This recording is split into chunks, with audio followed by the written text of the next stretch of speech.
Salut à tous et bienvenue dans la zone technique du travail de l'ombre. Après cette défaite et ces nouveaux points perdus à domicile, j'ai choisi de m'attarder sur notre pressing.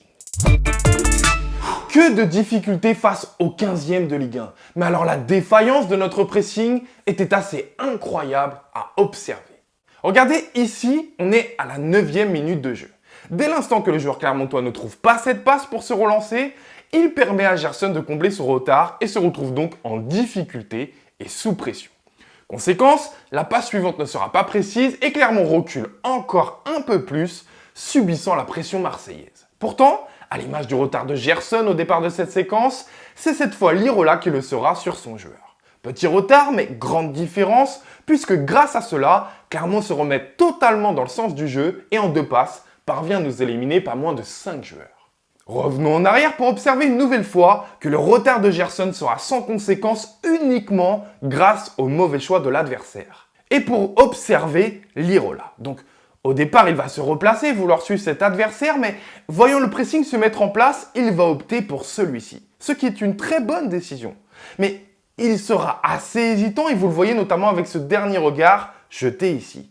Sauf qu'une fois que sa décision est prise, il doit absolument effectuer une course bien plus rapide, une course à haute intensité, ce qui lui aurait permis de mettre beaucoup plus de pression sur son adversaire et leur empêcher d'être dans de bonnes conditions pour effectuer ce contrôle et cette passe qui anéantit tout le bon travail de ses partenaires. Tenez, à peine 2 minutes plus tard, on va observer exactement la même chose.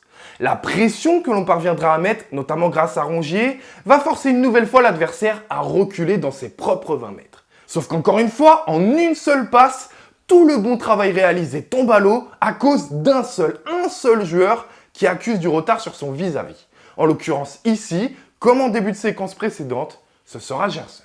Donc vous le voyez ici à travers ces séquences, si la coordination n'est pas parfaite, alors rien ne fonctionne.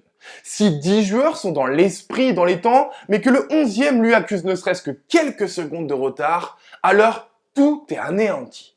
Autre exemple, ici, suite à une touche clermontoise. Et de manière plutôt intelligente, on va presser et tenter d'enfermer le porteur du ballon le long de la ligne de touche.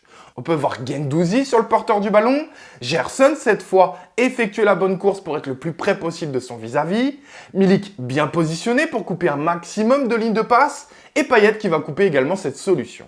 Mais, eh bien oui, forcément il y a un mais, ici Kolasinac est hésitant entre rester en place pour couvrir son aile, notamment à cause de ce joueur, ou sortir sur celui-ci. Une hésitation qui, une nouvelle fois, gâchera tout. Mais attendez, revenons en arrière pour observer que ce n'est peut-être pas le seul fautif. Regardez comme Under ici relâche totalement son effort. Alors que s'il s'était situé simplement ici, il coupait la ligne de passe et validait notre pressing. Et ça ne va cesser de se répéter tout au long de la rencontre, s'aggravant même au fil des minutes, puisque ce qui fonctionnait plutôt bien, à l'exception de 1 ou 2 joueurs, va au fur et à mesure être de moins en moins suivi, comme on peut le voir ici. Payet, Milik et Gerson vont initier un pressing, mais ne seront absolument pas accompagnés par le reste de l'équipe. On peut d'ailleurs clairement voir ici une équipe totalement scindée en deux. Et voyez par vous-même comme le retard que l'on accuse au départ va se payer à chaque duel que l'on va avoir. C'est assez criant, n'est-ce pas? Un dernier exemple pour tenter de vous convaincre définitivement? Ok, pas de problème. Eh bien, stop. On est d'accord? C'est bon? Pas besoin de vous détailler davantage cette séquence ou de vous en montrer plus? L'espace abyssal qu'il y a entre nos lignes parle pour lui-même, hein?